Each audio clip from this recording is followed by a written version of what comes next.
습니다.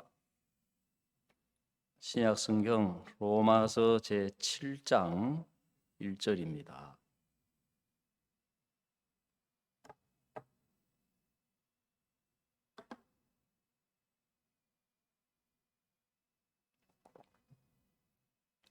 찾으셨으면 제가 읽도록 하겠습니다. 형제들아, 내가 법 아는 자들에게 말하노니 너희는 율법이 사람의 살통함만 그를 주관하는 줄 알지 못하느냐. 남편은 여인이 그 남편 생전에는 법으로 그에게 매인받으나 만일 그 남편이 죽으면 남편의 법에서 벗어났느니라. 그러므로 만일 그 남편 생전에 다른 남자에게 가면 음부라 이르되 남편이 죽으면 그 법에서 자유케 되나니 다른 남자에게 갈지라도 음부가 되지 아니하느니라.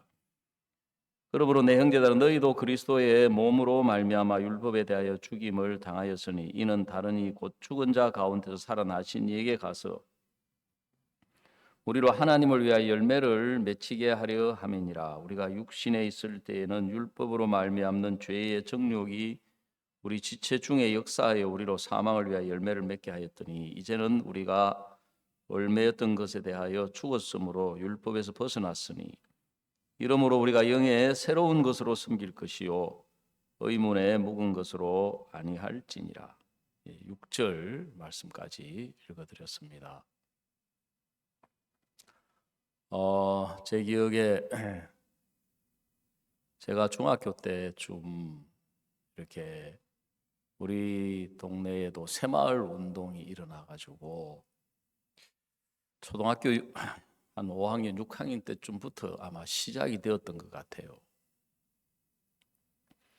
그래가지고 새마을 그 노래에 나오는 것처럼 초가집도 없애고 마을 길도 넓히고 푸른 동산 만들어 뭐 어쩌고저쩌고 그러는데 그래 진짜 그 막 마을 길도 이렇게 넓히는데 옛날에는 막 골목이 좁고 완전 담장 사이로 꼬불랑꼬불랑 했는데 그래 이번에 이제 아버지가 돌아가시면서 그동안 뭐 남겨준 유산 상속을 자꾸 하라고 그래 미루었는데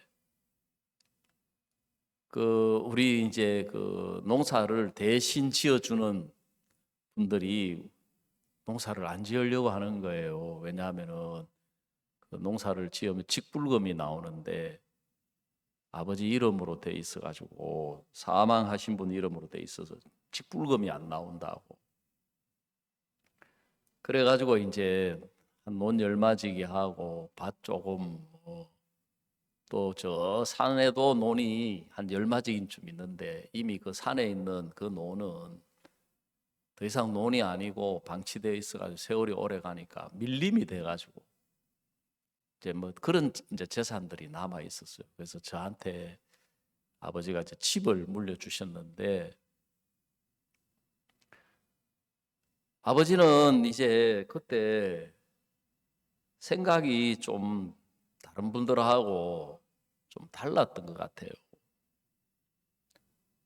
사람들이 이제 막 전부 초가집을 스레트 집으로 하나하나 이제 바꾸어 가는데 내 친구들 집이 초가집에서 점점 이제 스레트 집으로 바뀌는 거예요.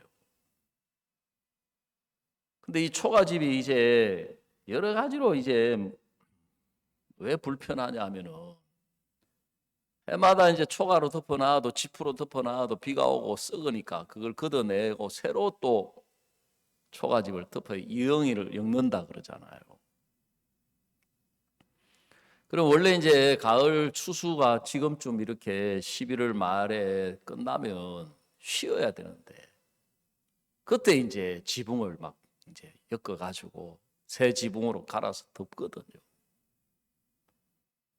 근데 친구들 집이 이제 하나하나 스레트 집으로 바꾸어 가니까 이제 그걸 안 하는 거죠. 근데 우리는 여전히 이제 앉아가지고 막 지붕을 덮어 씌우려고 엮고 일을 하고 사람들이 와가지고 저는 어리니까 이제 뭐 새끼 같은 것 갖다 주고 집단 날라다 주고 그렇게 정도밖에 안 되는데 그리고 제 어린 나이에 우리 집이 가난한 건 알지만 스레트 집을 이렇게 못 바꿀 만큼 이렇게 집이 어려운가. 근데 이제 그렇게 몇 년 지난 뒤에 나중에 알고 보니까 아버지는 새 집을 지을 준비를 하고 계셨던 거예요. 왜냐하면 살던 집이 흙으로 이제 그 수수깡을 엮어가지고 거기에다 황토를 발라가지고 이렇게 했는데 지금처럼 완전 뭐 좋은 황토가 아니고 절반은 황토고 절반은 막 흙이고 해가지고 그 흙이 막 오래 가니까 흘러내려가지고 방바닥에도 흙이 막 굴러다니고 하여간 막 오래 살아가지고 그 부엌에 나무 떼가지고 하니까 막 온 집이 막 새카맣게 연기로 걸러 있고 그 아버지는 어떻게 생각하셨느냐 하면 이런 집에다가 돈 들여가지고 지붕만 바꿔봤자 별로 달라질 거 없다.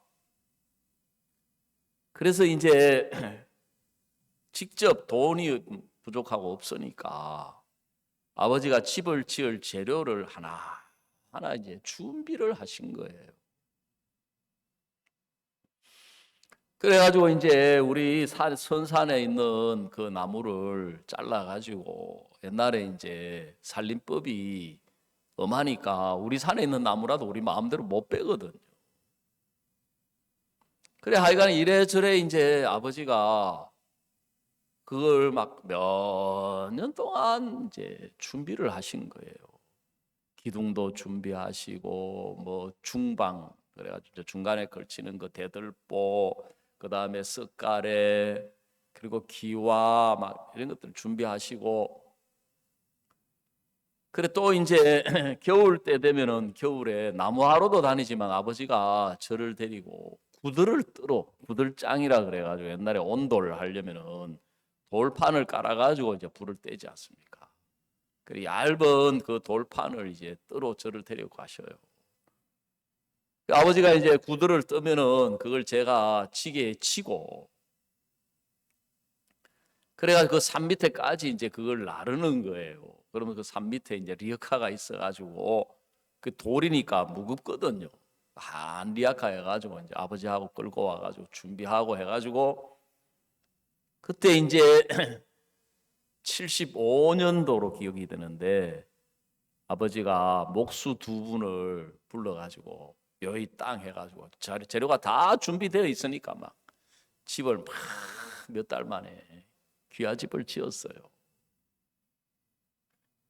그 귀화집을 지어가지고 그 집에 가서 사니까 얼마나 좋은지 몰라요.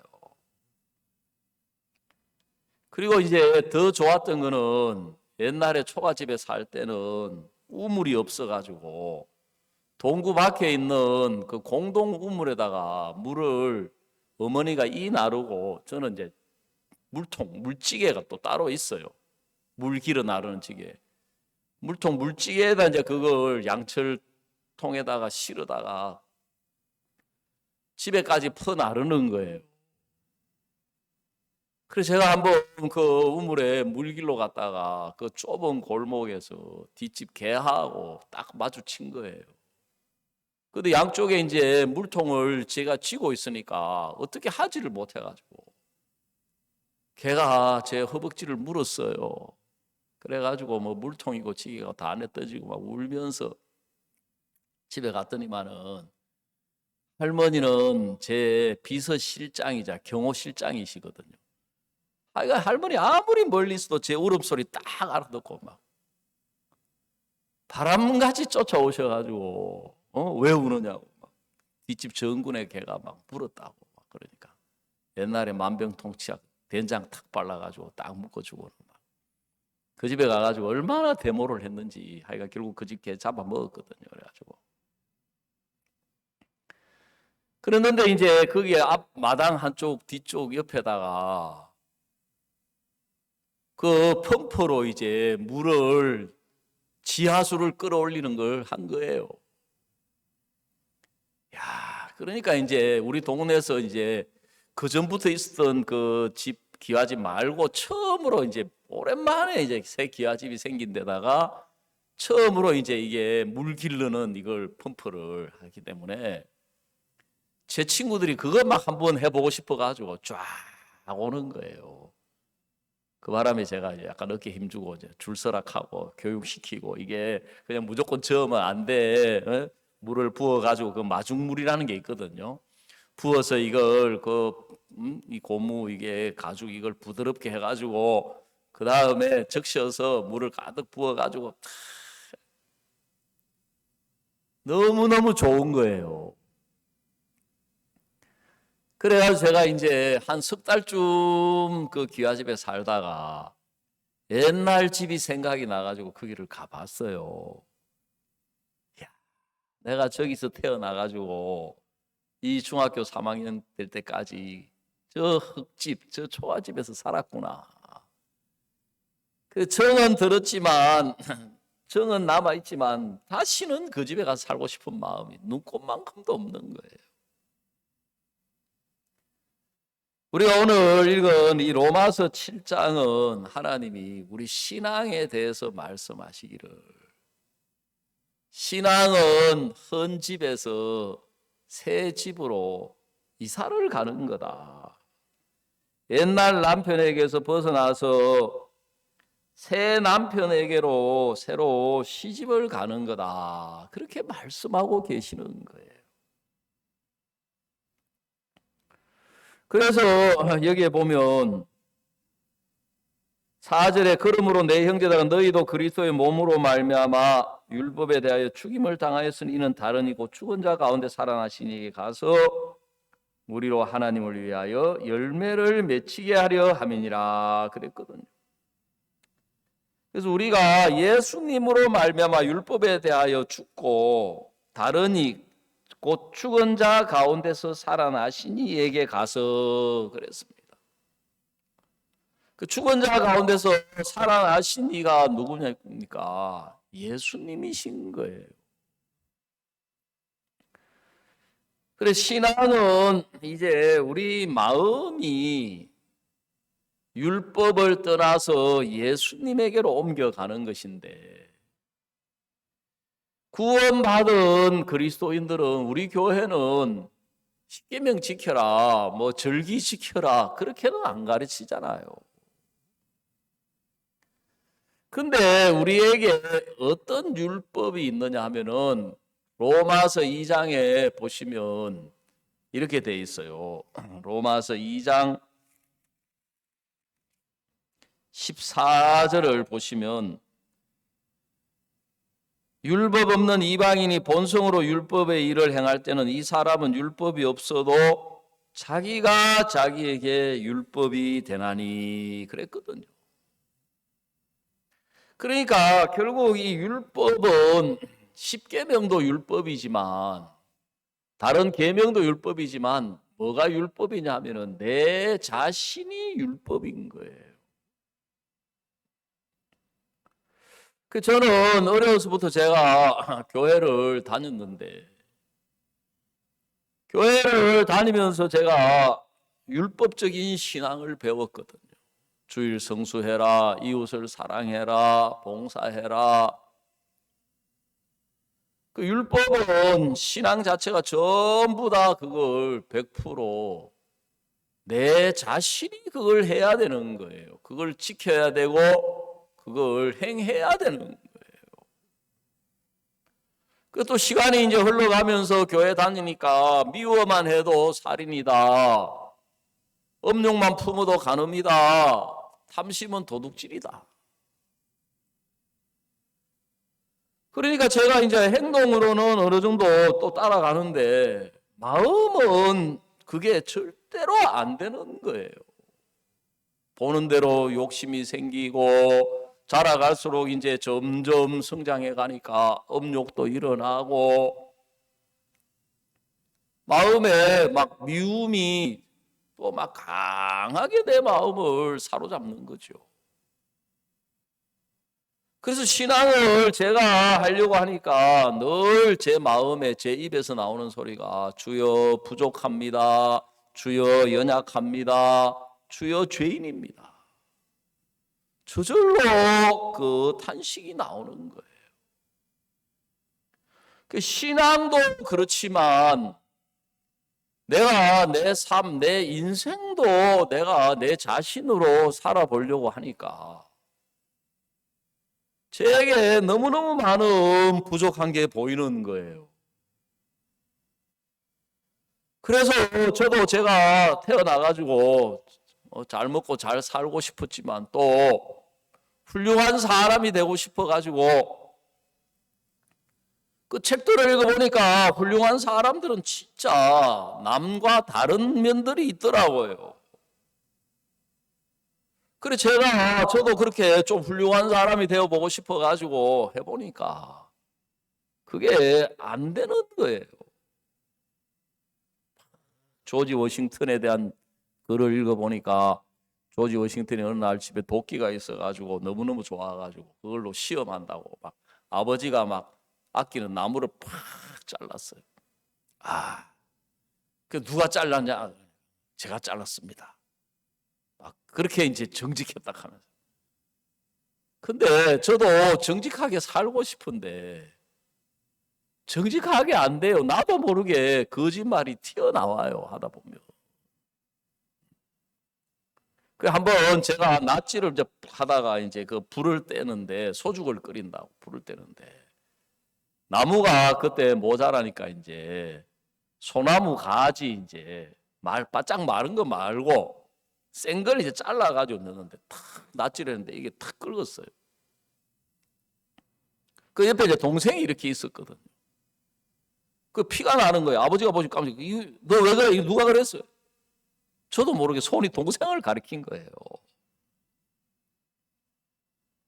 그 워싱턴 체계대로 하면은 제가 그랬습니다. 그래야 되는데 나는 그게 안 되는 거예요. 손을 동생을 가리키니까 아버지가 이놈의 새끼 형님한테다가 나수로 가지고 손을 끌었다 하면 데려가 가지고 막 동생 엉덩이 불나도록 맞았거든요. 가지고.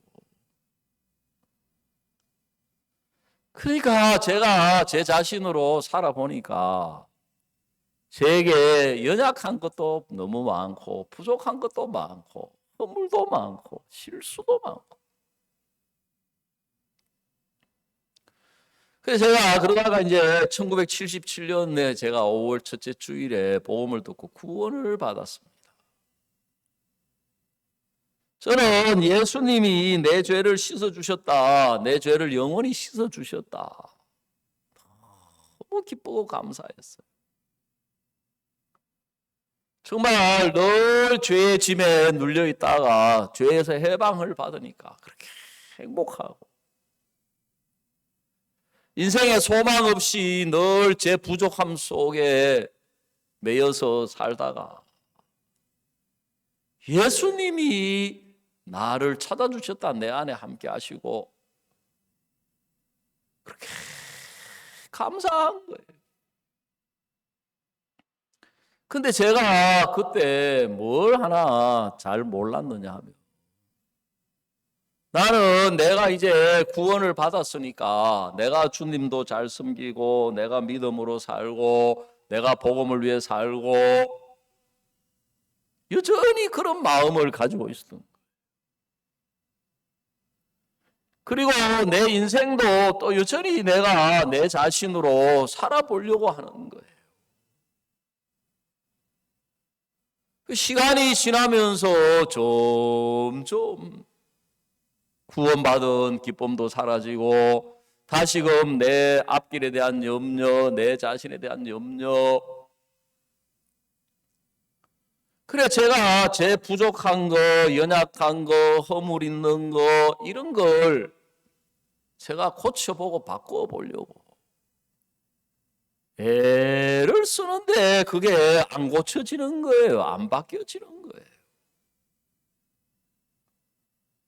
그 제가 잘 몰랐는데 그때 여기 창원에 있으면서 제가 부산까지 이제 교회를 다녔거든요.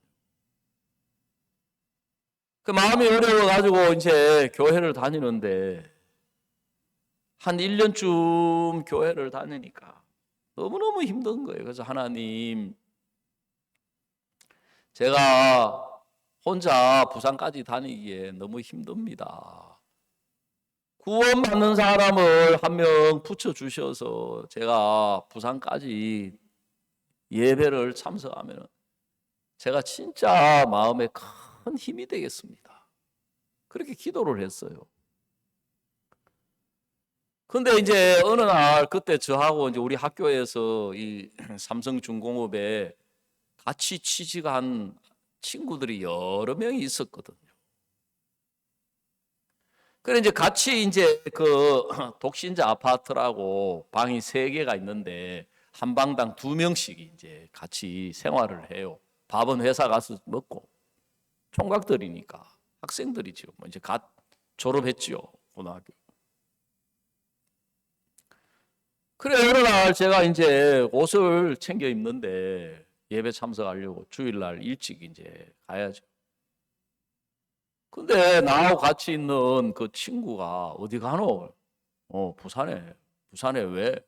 아, 교회 예배 참석. 그래? 그래 혹시 싶어가지고 너도 같이 갈래? 그래 그 친구도 이제 뭐 할 일이 없는 거예요. 주일날 모처럼 쉬니까 가자. 그 태워가지고 이제 갔어요. 걔는 교회를 전혀 안 다녀본 친구였어요. 그래 가서 이제 예배 드리고 이제 그날 오후 늦게 창원으로 돌아왔어요. 아, 한번 가고 말겠지 싶었거든. 그 다음 주일날 돼가지고 또 혹시 싶어가지고 너 혹시 부산에 예배 같이 갈래? 갈게. 야, 너 자꾸 나하고 같이 일요일날 일하러 가는데 같이 예배 가고 그러면은 너 과장한테 찍히는데, 반장한테도 찍힐 건데. 아, 이거 뭐 따라오는 거예요. 그래가지고 이제 이 친구가 계속 주일마다 부산까지 와가지고 복음을 듣고 구원을 받았어요. 그래서 제가 그 친구한테 제의를 했어요.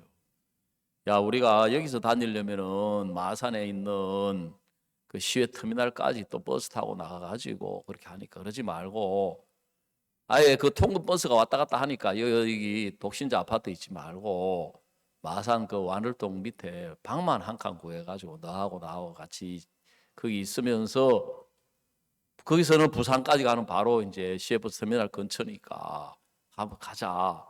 얘가 좋다는 거예요. 그래가지고 이제 같이 그날부터 이제 친구하고 같이 생활이 시작된 거예요.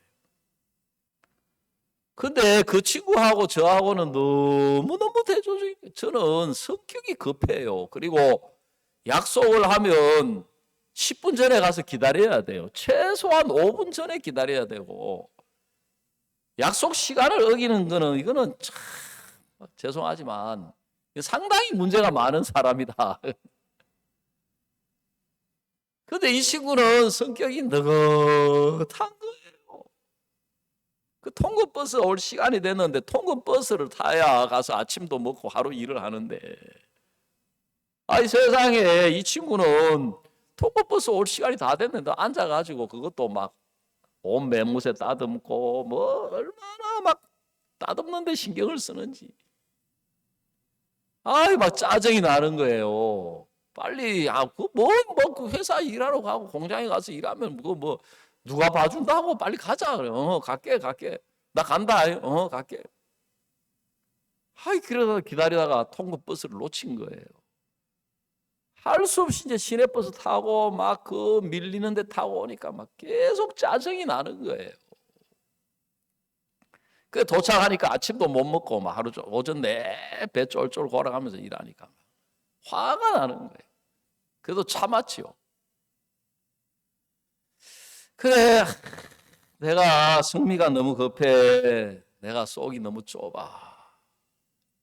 그 고쳐보려고 애를 쓰는데 안 고쳐져요. 안 고쳐져요. 신앙이 안 되네. 지금은 고쳐졌겠습니까? 아직도 안 고쳐져요.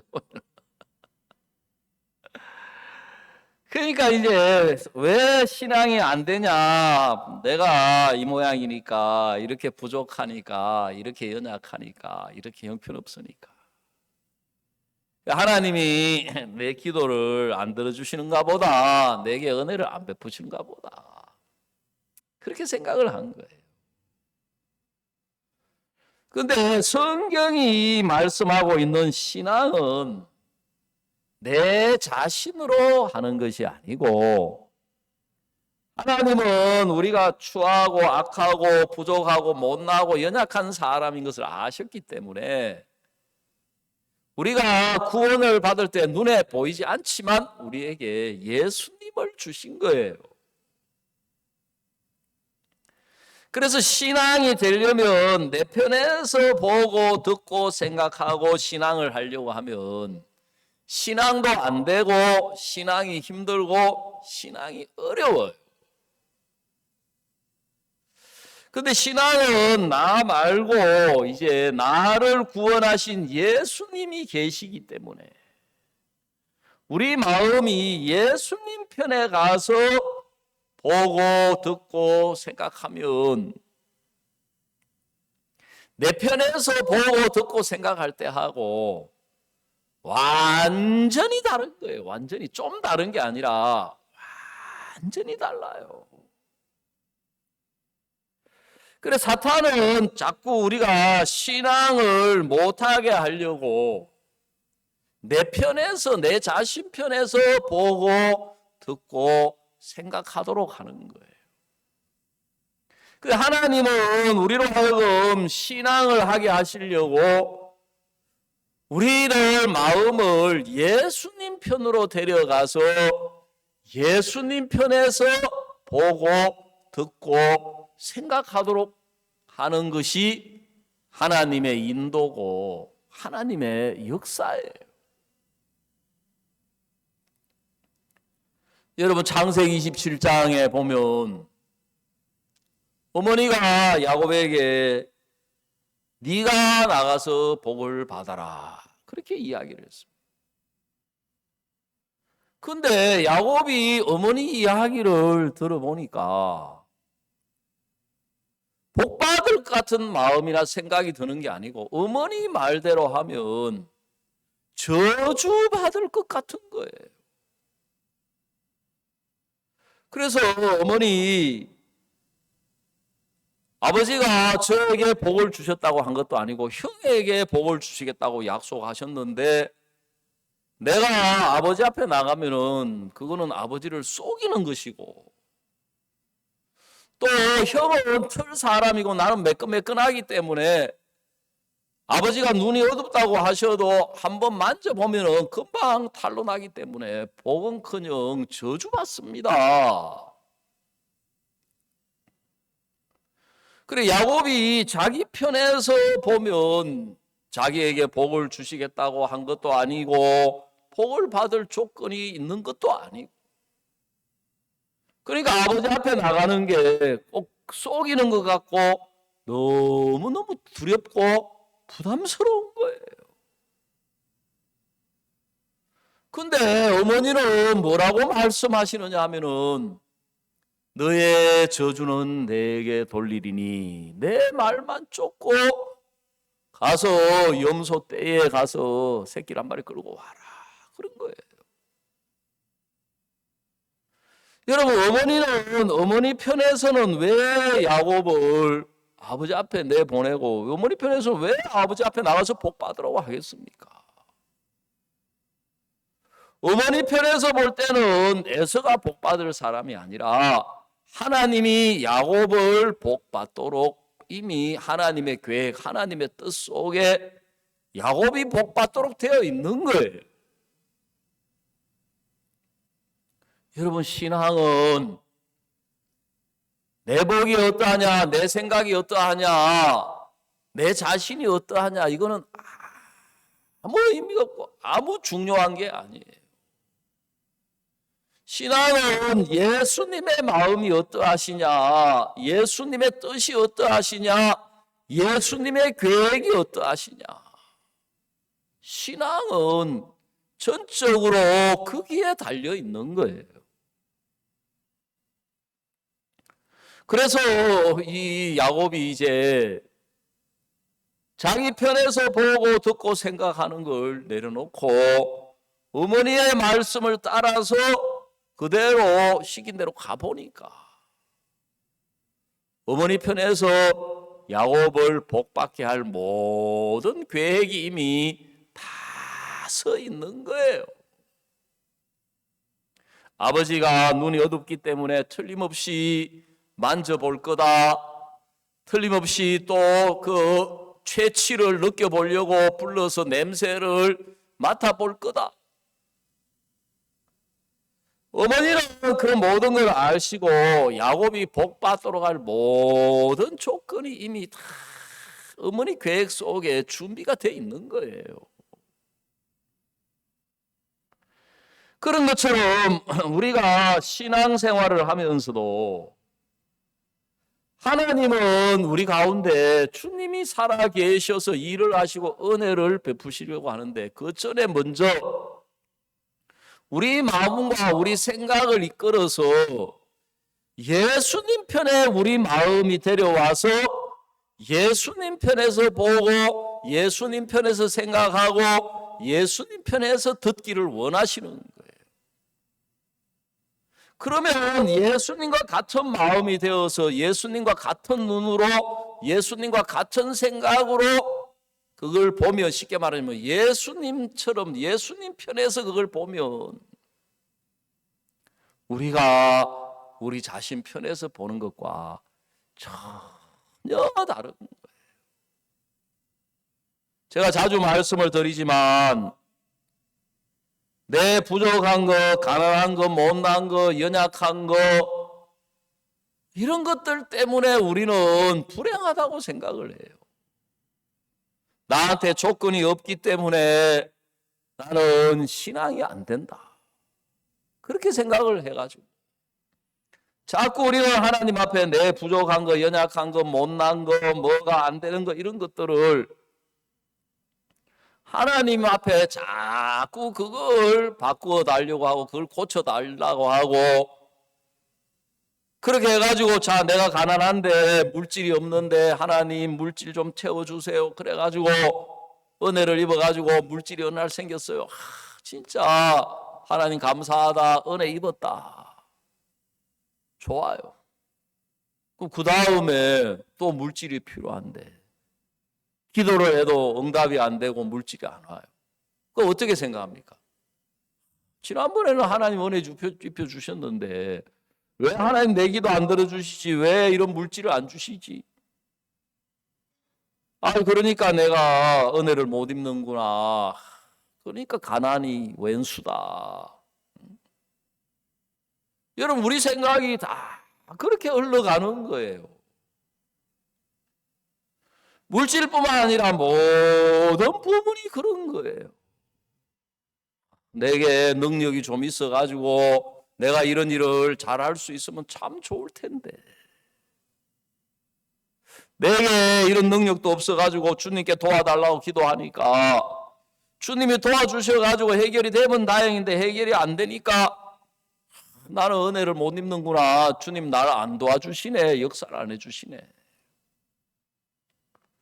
그 결론적으로 우리가 연약하고 부족하고 이런 것들이 다 안 좋다고 생각을 하는 거예요. 근데 우리가 성경 고린도전서 1장 26절을 한번 찾아보시겠습니다. 고린도전서 1장 26절입니다. 형제들아 너희를 부르심을 보라. 육체를 따라 지혜 있는 자가 많지 아니하며 능한 자가 많지 아니하며 문벌 좋은 자가 많지 아니하도다. 그러나 하나님께서 세상에 미련한 것들을 택하서 지혜 있는 자들을 부끄럽게 하려 하시고 세상에 약한 것들을 택하서 강한 것들을 부끄럽게 하려 하시며 하나님께서 세상에 천한 것들과 멸시받는 것들과 없는 것들을 택하사 있는 것들을 폐하려 하시나니 그랬습니다. 여러분 우리가 왜 하나님이 우리를 구원하셨느냐 하면 다른 사람보다 우리가 부족한 사람이기 때문에 못난 사람이고 미련한 사람이고 천한 사람이고 우리가 그런 조건이 없는 사람이기 때문에 하나님이 우리를 선택하신 거예요. 왜 하나님이 없는 사람을 선택하게 하려고 하셨느냐 하면은 자, 29절을 한번 다 같이 한번 읽어 보시겠습니다. 예, 줌으로 보고 계신 분들도 한번 29절 고린도전서 1장 29절 시작. 이는 아무 육체라도 하나님 앞에서 자랑하지 못하게 하려 하심이니라 그랬어요. 그 신앙은 하나님 앞에 내가 내 자신의 것을 내놓을 만한 게, 자랑할 만한 게 없어야 신앙이 되는 거예요. 근데 우리는 자꾸 나한테 뭐 좀 내놓을 만하고 내세울 만하고 좀 괜찮고 좋은 것들이 자꾸 있어야 신앙이 될 것처럼 생각을 하는 거예요. 근데 하나님은 일부러 왜 못난 사람, 천한 사람, 미련한 사람, 약한 사람, 없는 사람을 택하셨느냐? 하나님 앞에 내놓을 게 없어야 신앙이 된다. 하나님 앞에 내세울 만한 게 없어야, 하나님 앞에 자랑할 만한 게 없어야 신앙이 되는 거예요. 근데 우리는 뭘 좋아하느냐 하면 자꾸 나한테 뭐 내놓을 만한 것, 좋은 것, 선한 것, 귀한 것, 아름다운 것, 나한테 그런 게 있어야 신앙이 된다고 생각을 해서 신앙을 거꾸로 잘못 생각하고 있는 거예요. 30절 한 번 더 다 같이 읽어봅시다. 시작. 너희는 하나님께로부터 나서 그리스도 예수 안에 있고 예수는 하나님께로서 나와서 우리에게 지혜와 의로움과 거룩함과 구속함이 되셨으니 그랬습니다. 그래서 하나님은 우리에게 뭐 지혜를 주시거나 능력을 주시거나 우리에게 부요함을 주시거나 존귀함을 주신 게 아니라 예수님을 주신 거예요. 그래서 예수님이 우리의 존귀함이 되고 예수님이 우리의 지혜가 되고 예수님이 우리의 능력이 되고 예수님이 우리의 부요함이 되어 주신 거예요. 근데 우리는 예수님을 제쳐놓고 내 자신으로 살아가고 내 자신으로 신앙을 하려고 하니까 내 편에서는 그게 다 문제가 되는 거예요. 여러분, 내 자신 편에서는 내 연약함이 당연히 문제가 되지요. 내 허물이 문제가 되고 내 실수가 문제가 되고 내가 가난한 게 문제가 되고 그거 다 문제가 돼요. 그래, 저도 저를 바꾸보고 고쳐보고 좋게 해보고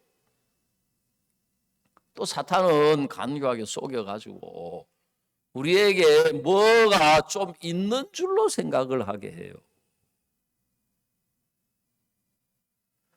그러다 보면 그게 결국 예수님을 제쳐두고 내 자신으로 신앙하게 하는 결과를 가져오는 거예요. 그래서 신앙이 안 된다고 하는 사람, 신앙이 어렵다고 하는 사람은 전부 어려움이나 문제나 형편 때문이 아니고 자기 자신으로 그 문제를 해결하려고 하고 자기 자신으로 신앙을 하려고 하기 때문에 문제가 되고 어려움이 되고 형편이 문제가 되는 거예요. 왜? 다 그 나한테는 다 문제잖아요. 근데 여러분, 하나님은 우리에게 예수님을 주셨습니다. 죄사함을 얻으라 그리하면 성령을 선물로 받으리니 이 약속은 너희와 너희 자녀와 너희 먼 데 사람 얼마든지 부르시는 이들에게 하신 것이다. 죄사함을 얻으라 그리하면 성령을 선물로 주시리니 그랬어요. 그러니까 우리에게는 예수님이 계시는 거예요. 그리고 우리를 복되게 할 모든 조건이 전부 예수님 안에 들어있는 거예요. 예수님 안에 지혜도 있고 예수님 안에 능력도 있고 예수님 안에는 물질도 있고 예수님 안에 우리를 복되게 할 모든 조건이 전부 예수님 안에 있는 거예요. 그래서 하나님은 우리 마음을 내 자신을 버리고 내 자신을 부인하고 우리가 예수님 편에 가서 예수님 안에서 보고 듣고 생각을 해보면 예수님 편에 서면 예수님은 어려움이 아닌 거예요. 예수님에게는 문제가 아닌 거예요. 예수님에게는 고통이 아닌 거예요. 예수님으로 말미암으면 모든 것이 전부가 다 축복이고 은혜고 감사하고 기쁨이고 영광이기 때문에 우리가 하나님께 예수님으로 말미암아 하나님을 찬양하고 예수님으로 말미암아 하나님을 기뻐하고 예수님으로 말미암아 하나님께 영광을 돌리도록 되어 있는 거예요. 그래서 성경에는 예수로 말미암아 하나님께 찬미를 드리자 그랬어요. 이것이 우리 입술의 열매다. 사탄은 그걸 못하게 하는 거예요. 한번 선교학교 부인 자매가 목사님께 상담을 청했습니다. 목사님, 신앙이 되려면 자기를 버려야 된다, 자기를 부인해야 된다 하고 말씀하시는데 저는 자기를 버리는 게 너무 어렵습니다. 자기를 부인하는 게 너무 힘듭니다. 목사님이 뭐라고 대답을 해주셨냐면, 자매, 그거는 말이 안 되는 소리다. 쓰레기 버리는 게 뭐가 힘드냐? 쓰레기 버리는 게 뭐가 어렵냐? 그것도 내가 잘 못 버리는 쓰레기 버려주고 치워주겠다고 하는데 나 같으면 고맙겠다. 그렇게 말씀하시는 거예요. 그래서 사탄이 오히려 나를 부인하기 어렵도록, 나를 버리기 어렵도록 만들려고 자꾸 나를 귀한 사람이 되게 하는 거예요. 내가 존귀한 자가 되게 하는 거예요. 내가 선한 사람이 되게 하는 거예요. 내가 옳은 사람이 되게 하는 거예요. 그래가지고 내가 선한 사람, 내가 귀한 사람, 내가 옳은 사람이 되면 될수록 예수님이 틀린 게 되고 예수님이 덜 귀한 게 되고 예수님이 존귀한 분이 될 수가 없는 거예요. 나하고 예수님과의 사이는 반비례하는 겁니다. 반비례. 이쪽이 올라가면 이쪽이 낮아지는 거. 반대로 이쪽이 올라가면 이쪽이 낮아지는 거예요. 그 사탄이 자꾸 우리를 높이고 우리를 세우고 우리를 잘나고 똑똑하고 선한 사람이 돼야 된다고 자꾸 부추기는 거예요. 그렇게 하는 이유가 뭐냐면 우리를 높이면 높일수록 예수님은 낮아지는 거예요. 그러니까 하나님은 반대로 우리를 낮추시는 거예요. 어려움을 주시고 문제를 주시고 핍박을 주시고 환난을 줘보면 내가 그걸 못 이기거든. 내가 그 문제를 해결을 못하는 거예요. 그러니까 사람들은 이제 마귀가 마음이 높아져 있어서 문제인데, 세워져 있어서 문제인데 하나님이 이제 그걸 낮추시니까 마음이 어려운 거죠. 그러니까 이제 그걸 통해 가지고 마귀가 하나님을 불신하게 하고 예수님을 불신하게 하는 거예요. 왜? 우리는 낮아지는 걸 싫어해요. 못난 사람이 되는 걸 싫어해요. 내가 악한 사람으로 인정하기를 싫어해요. 내가 진짜 거짓된 인간이라는 걸 인정하기를 너무 싫어하는 거예요. 그게 마귀가 우리 인간 속에 그 마음을 넣어놓은 거예요. 그래서 우리가 낮아지는 것을 성경은 기뻐해야 된다 그랬어요. 왜요? 그만큼 누가 우리에게 높아지는 거기 때문에. 예수님이 높아지시고 예수님이 존귀하게 되고 우리 안에 예수님이 크게 되면 그 사람 신앙은 복을 받을 수밖에 없는 거예요. 복을. 그 사람 신앙은 그 속에 예수님이 살아 계셔서 예수님 안에 가지고 있는 복된 걸로, 은혜로운 걸로, 감사하고 영광스러운 그걸 전부 우리 신앙 속에, 우리 삶 속에 그걸 다 나타내시고 전부 펼칠 수가 있는 거예요. 결국 사탄이 우리를 높이고 세우고 부추기는 이유가 뭐냐?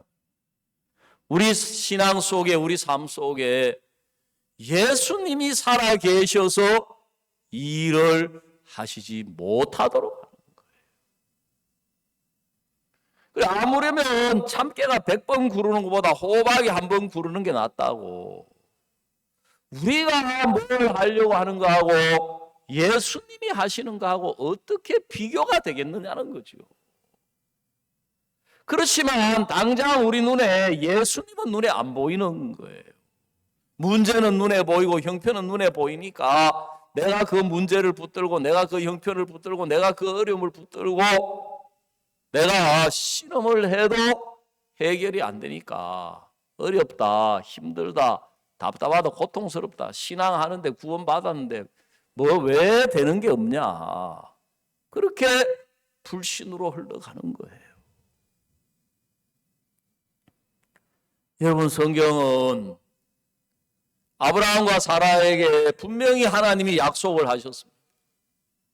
내 자손을 하늘의 별과 같이 바다의 모래와 같이 번성케 하리라. 그리고 하나님이 아브라함의 이름도 바꾸어 주셨어요. 너는 원래 아브라함의 이름이 아브람이었거든요. 그 아브람이라는 뜻은 그냥 아비, 뭐 큰 아비 이런 뜻이래요. 근데 아브라함이라고 하는 것은 많은 무리의 아비다, 많은 민족의 조상이다, 그랬어요. 여러분, 하나님이 네 자손을 하늘의 별처럼 바다의 모래처럼 번성케 하겠다고 아무리 이야기를 하셔도 아브라함이나 사라의 마음이 자기 편에서 그 말씀을 듣고 있는 동안에는 아들이 없는 거예요. 아들 있는 자가 아닌 거예요. 점점 아브라함은 늙어가고 사라는 경수가 끊어져서 더 이상 자식을 낳을 수 없게 되었을 때는 하나님이 아들 낳는다고 이야기하니까 아브라함이 기뻐하고 감사했습니까? 듣기 싫어했습니까? 예? 하나님, 이제 그놈의 아들 이야기 좀 그만하십시오. 그놈의 아들 이야기 그렇게 많이 하셨는데 지금 아들 없잖아요. 성경에 표현을 그렇게 안 할 뿐이지 하나님이 아브라함아, 나는 너의 방패요 너의 지극히 큰 상급입니다. 아브라함이 뭐라 그랬습니까? 하나님, 나의 상속자는 이 다메섹 엘리에셀입니다. 하나님이 내게 씨를 안 주셨기 때문에 그렇게 나오는 거예요. 하나님 앞에. 왜 하나님이 너로 많은 민족의 조상을 되게 하고 열왕이 내게서 나오고 민족이 내게 나오겠다고 하셨는데 왜 아브라함이 그렇게 나옵니까? 하나님 그 민족, 그 하늘의 별, 바다의 모래 그렇게 이야기하셨어도 지금 보십시오, 내게 아들 하나 없지 않습니까? 그래가지고 이제 그 다음에 생각해낸 게 뭐냐 하면 사라가 이스마엘을 하가를 통해서 낳은 거예요. 그 하나님이 이제 또 이스마엘 그게 키우고 있으니까 아브라함에게 찾아오셔가지고 또 이제 하늘의 별처럼 바다의 모래처럼 아브라함이 이번에는 뭐라 한 줄 압니까? 하나님, 이제 아들 이야기 그만 좀 하시고 이스마엘이나 하나님 앞에 복 받고 살게 해 주십시오.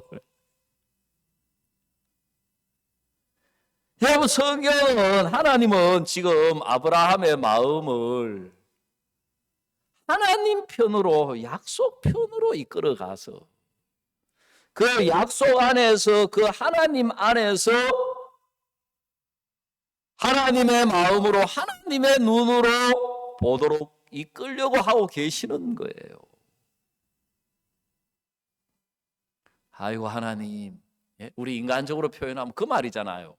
아이고 그놈 아들 그만 됐습니다. 아들 이야기 지금 몇 년째입니까 벌써? 예? 지금 20몇 년째인데 그만하시고 지금 있는 아들 이스라엘 종을 통해서 태어나긴 했지만 이스마엘이나 하나님 섬기고 복되게 살게 해주십시오. 하나님이 그 사람은 너의 후사가 아니다. 사라에게서 나는 자라야 내 씨라 칭할 것임이니라. 그랬어요.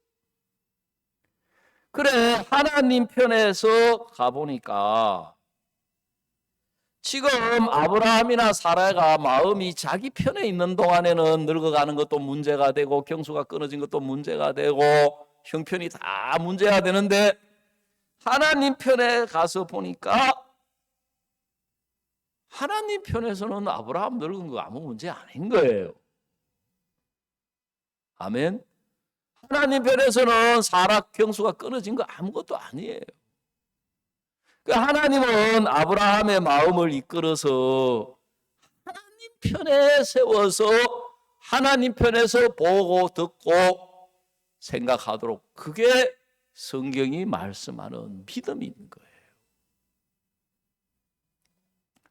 저도 제가 생각을 해보면 제 신앙이, 내 사역이 내 편에 머물러 있을 때가 너무 많은 거예요. 내 편에서 문제가 오면 문제가 되고 어려움이 오면 어려움이 되고, 하나님이 내 마음을 내 자신 편에서 살아가지 못하게 하시려고. 제가 실패한 사람이 되고 악한 사람이 되고 거짓된 사람이 되니까. 처음에는 저도 하나님을 원망하고 불평하고 괴로워하고 고통스러워했는데, 교회는 하나님의 종은 이제 내가 내 자신을 버리고 예수로 말미암아 살도록 이끌어 주시는 거예요. 나를 버리고 예수님을 선택할 수 있도록 하나님은 이끌어 주시는 거예요. 그래 한번 목사님이 저에게 교제를 해 주시는 거예요. 내 능력이 10인데 500이 되는 문제가 왔다. 500이 되는 일이 있다. 그 사람들은 자기 능력이 10밖에 안 되면 한 7이나 8 정도 되는 일 속에, 형편 속에서 살아가기를 원한다. 그걸 좋아하는데, 살다 보면 내가 내 능력으로 내 자신으로 감당할 수 없는 500이 되는 문제나 어려움이 왔다. 그때는 생각을 해야 된다. 사고를 해야 된다. 내가 이걸 내 자신으로 할 것이냐, 예수로 말미암아 할 것이냐. 하나님의 내 능력이 10밖에 안 되는 걸 아시면서도 500이 되는 문제를 주실 때는 선택을 요구하는 거다. 너를 선택할 거냐, 예수를 선택할 거냐. 그 예수님을 선택한다는 것은 나를 버리는 것을 의미하는 거예요. 나를 선택한다는 것은 예수님을 버리는 걸 의미하는 거예요. 근데 우리는 이런 부분에 대한 명확한 생각 없이 그냥 무조건 하나님 도와주세요, 문제 해결해 주세요, 그래가지고 해결이 되면 은혜 입었다고 생각하고, 해결이 안 되고 어려운 문제 그대로 있으면 하나님 안 도와주신다, 은혜 못 입었다, 그렇게 생각을 하는 거예요. 여러분, 그래서 사탄은 우리 마음을 예수님 편으로 가지 못하도록 하려고 자꾸 형편을 고집하고 내 자신을 고집하고 내 생각을 고집하도록 만들어서 마음이 내 편에 머물러 있는 동안에 예수님을 거스리고 예수님을 거역하고 예수님을 대적할 수밖에 없는데 그걸 깨닫지를 못하고 알지 못하게 하는 거예요. 자, 오늘 우리가 이거 로마서 7장에 보시면 7장 4절 그러므로 내 형제들아 너희도 그리스도의 몸으로 말미암아 율법에 대하여 죽임을 당하였으니 이는 다르니 곧 죽은 자 가운데서 살아나신 이에게 가서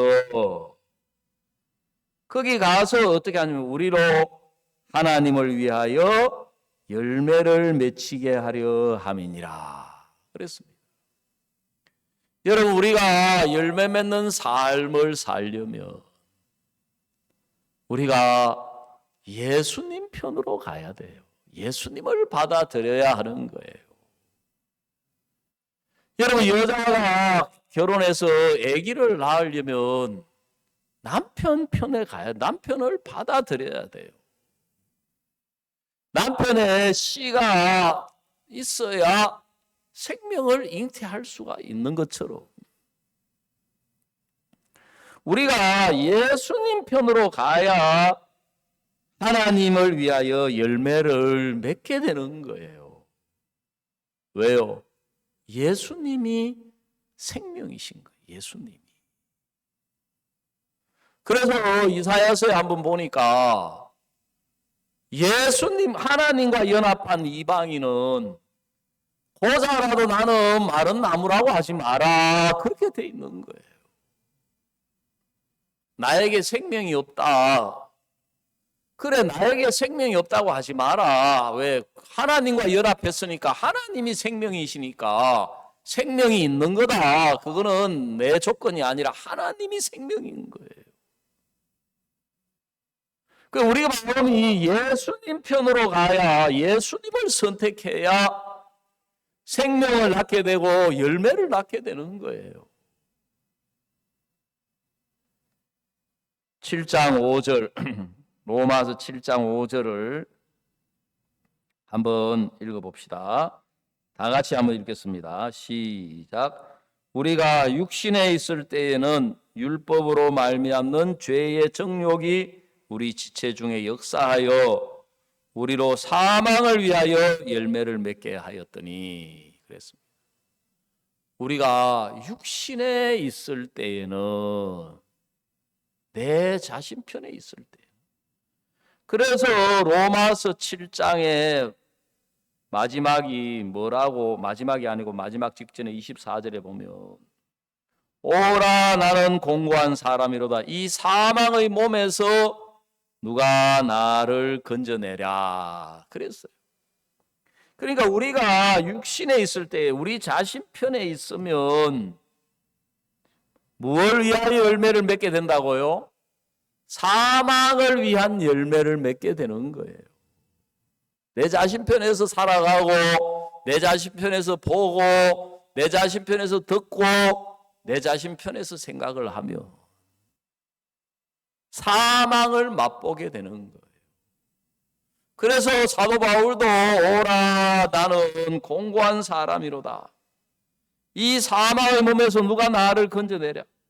그래 로마서 7장을 보면은 내가 계속 내 속 곧 내 육신에 내가 원치 아니한 그것을 하면 내가 한 법을 깨달았는데 내 지체 속에서 다른 법이 그 결과가 뭐냐면 오라 나는 곤고한 사람이로다. 이 사망의 몸에서 누가 나를 건져내랴 했는데 보니까 자기 말고 누가 계신 거예요? 예수님이 계시는 거예요. 그래서 로마서 8장으로 넘어가면서 그러므로 이제 그리스도 예수 안에 있는 자에게는 결코 정죄함이 없다. 예수님 안에서는 예수님으로 말미암아 환난도 이기고 핍박도 이기고 기근도 이기고 모든 부족한 걸 다 이기게 된다. 그래서 승리하는 신앙을 하는 사람은 마음이 자기를 버리고 예수님을 선택하는 사람이에요. 실패하는 신앙을 하는 사람은 예수님이 계시는데도 예수님을 제쳐두고 자기 자신으로 신앙을 하려고 하기 때문에 실패하는 거예요. 성경은 하나님이 우리에게 원하시는 것. 여러분 누가복음 15장에 아버지가 아들에게 원하는 게 뭡니까? 아들이 막 나가가지고 인간적으로 생각하기를 그 돈 가지고 그 분깃받은 걸로 가지고 성공하고 막 보란듯이 해가지고 좋은 자동차에 좋은 집에 막 여러분 아버지 거기 나오는 아버지는 이 세상 아버지가 아니에요. 아버지가 아들에게 원하는 거는 딱 하나예요. 아버지께로 돌아오기를 원하는 거예요. 왜 아버지를 떠났습니까? 자기 자신으로 살아가려고. 자기를 믿고 자기 생각을 믿고 자기 판단을 믿고 살아가려고 하는 그 아들, 그게 아버지를 떠난 사람이에요. 그렇기 때문에 아버지가 바라는 것은 아들이 실패를 깨닫고 고통을 깨닫고 죄악을 깨닫고 내 자신으로 살아간 결과가 오라 나는 공고한 사람이로다 이 사망의 몸에서 누가 나를 건져내랴 하는 것처럼 둘째 아들이 깨달은 게 뭡니까? 아버지 집에는 품꾼도 배가 부른데 나는 아들인데도 여기서 추려 죽는구나. 내가 아버지께로 돌아가야 되겠다. 돌아가서 내가 면목도 없고 얼굴도 못 들겠지만 아버지 내가 하늘과 아버지께 죄를 얻어 싸우니 이제부터는 아버지의 아들의 그름을 감당치 못하겠나이다. 나를 품꾼을 하나로 받아만 주셔도 감사하겠습니다. 성경은 하나 그랬어. 아들의 마음은 그렇지만 아버지는 그걸 가장 기뻐하는 거예요. 여러분 그렇기 때문에 우리가 우리 자신으로 살아가고 우리 자신으로 신앙을 하며 여러분 아무리 구원을 받아도 그 사람은 삶이 힘들 수밖에 없어요. 어려울 수밖에 없고 행복할 수가 없는 거예요. 왜요? 하나님이 우리를 일부러 구원받고 신앙생활하기 좋으라고 연약하고 부족하고 못나고 미련한 자들을 택하셨다 그랬거든. 근데 그걸 문제로 삼고 그것 때문에 내가 어렵다. 그것 때문에 내가 고통스럽고 그것 때문에 내가 불행하다. 그 세상 사람하고 같은 생각인 거예요. 그리스도인은 그래서 불행한 게 아니에요. 그래서 어려운 게 아니에요. 예수님이 계시는데 예수님을 제쳐두고 자기를 선택한 결과예요. 여러분 우리가 실패했다면 그거는 문제가 어려워서 실패한 게 아니에요. 내 자신을 선택한 결과예요. 내 자신으로 그 문제하고 싸우고 내 자신으로 그 형편하고 싸운 결과예요. 그렇기 때문에 이 로마서 7장이 하시는 이야기는 하나님은 우리에게 예수님을 주신 것을 이제 우리가 나를 떠나서 예수님에게 가서 예수님 편에서 예수님 안에서 우리가 예수님으로 더불어 먹고 마시고 살아가는 게 신앙이다. 그래서 예수님 안에서는 예수님의 생각을 받아들이고 예수님의 마음을 받아들이고 예수님과 마음이 하나가 되며 여러분 어려움이 아닌 거예요. 문제가 아닌 거예요. 그동안 내가 문제로 삼았던 것들이 예수님 안에서는 아무 문제가 아니에요. 그동안 내가 어려움이라고 생각했던 예수님 안에서는 어려운 게 아니에요. 그동안 내가 나쁘다고 생각했던 것들이 예수님 안에서는 나쁜 게 아니에요. 둘째 아들이 아버지께 돌아와서 아버지 안에서 아버지로 살아가니까 아버지 없이 자기 자신으로 살아갈 때 문제가 되었던 것들이 아무 문제가 아닌 거예요. 아버지 안에서는. hợp의하는 것도 문제가 안 되고 흉년을 만난 것도 문제가 안 되고 돼지치기가 된 것도 문제가 안 되고 돼지보다 비참한 것도 문제가 안 되는 거예요. 자기 자신으로 살아가려고 할 때 그게 전부 문제였지. 아버지께로 돌아오니까 그거는 아버지 안에서는 그거하고 아무 상관이 없는 거예요. 여러분, 예수님 안에서는 우리 조건, 우리 형편, 우리 자신, 우리 행위하고는 아무 상관이 없는 거예요. 그래서 예수님 안에서는 예수님이 내 능력이 되어주시고 내 생명이 되어주시고 소망이 되어주시고 기쁨이 되어주시고 평안이 되어주시는 거예요. 그래, 제가 창원에 와가지고도 생명을 얻는 삶, 생명을 얻는 신앙을 최근에 생각을 하면서 그래, 이 성경을 보니까 4절, 로마서 7장 4절에 그러므로 내 형제들아 너희도 그리스도의 몸으로 말미암아 율법에 대하여 죽임을 당하였으니 이는 다르니 곧 죽은 자 가운데 살아나신 이에게 가서 우리로 하나님을 위하여 열매를 맺히게 하려 함이라. 그 하나님은 우리를 통해서 생명을 낳고 역사를 나타내시고 은혜를 나타내시고 열매를 맺게 하시고 복되게 하시려고 일을 하시는 거예요. 먼저 우리 마음을 내 자신을 버리고 내 생각을 버리고 예수님 편으로 와서 예수님 안에서는 예수님이 어떻게 보시고 뭐라고 하시고 앞에 말씀드린 것처럼 야곱이 자기 편에서 보는 거하고 어머니 편에 가서 어머니 마음 안에서 보는 거하고 완전히 다른 거예요. 자기 편에서는 저주인데 어머니 편에서는 축복인 거예요.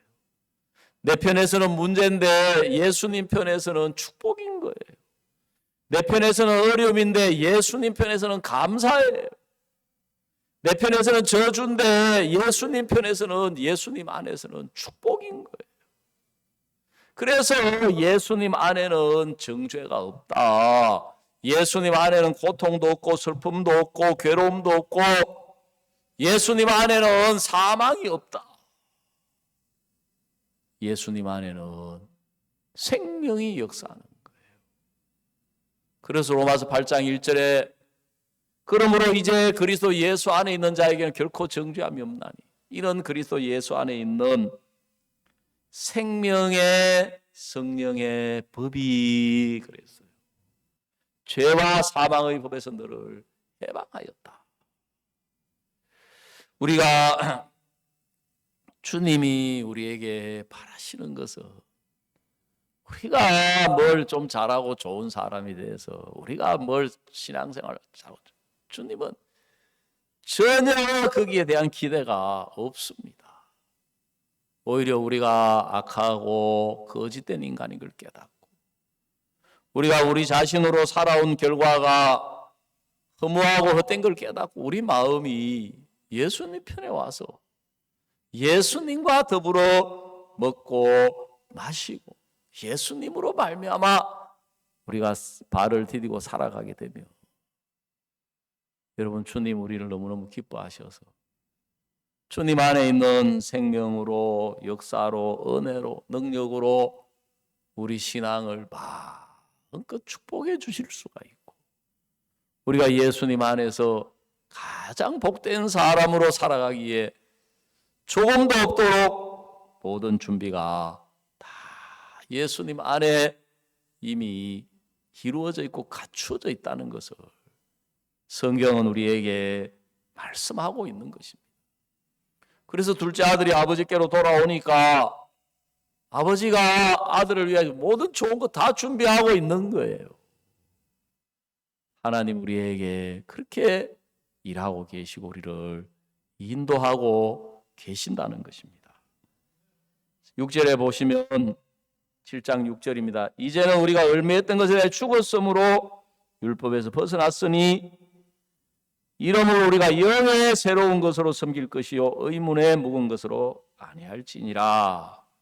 영의 새로운 것, 예수 그리스도를 가리키고 의문의 묵은 것, 육신, 우리 자신을 가리키는 것입니다. 그래서 오늘도 우리가 하나님 앞에 우리 자신을 내려놓고 예수님을 받아들이고 내 생각을 버리고 예수님의 생각을, 내 마음을 버리고 예수님의 마음을, 내가 예수님 편에서 우리가 서면 정말 하나님께서 우리를 통하여 놀라운 생명의 열매를 맺게 하신다는 것입니다. 오늘 오전의 말씀은 여기서 마치도록 하겠습니다.